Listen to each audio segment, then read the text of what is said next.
বেরিয়ে এসো। না না না, একদম আমাকে রং হবে না। আমার রং রং মাখাবো না কাকু। তুমি ভয় পেও না, আজকে হোলির দিন তো, তাই তুমি আমাদের গুরুজন হও, তোমাকে মিষ্টি মুখ করাতে। বাহ বাবু, তোরা খুব ভালো। পাড়ার ছেলেগুলোকে যতটা খারাপ ভাবতাম ওরা অতটাও খারাপ নয়। ওই পায়ে একটু রং দিয়ে না প্রণাম করবো আর আশীর্বাদ নেবো। ঠিক আছে, দে দে দে।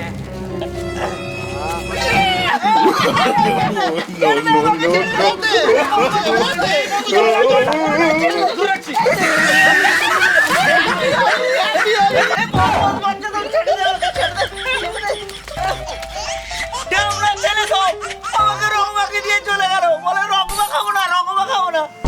এ বাবা, এ তো বৃষ্টির ঠোঙাতেই রং ফেলে দিয়েছে। নয় এ বাবা, এ তো মিষ্টি নয়, মুঠো দিয়ে চলে গেছে।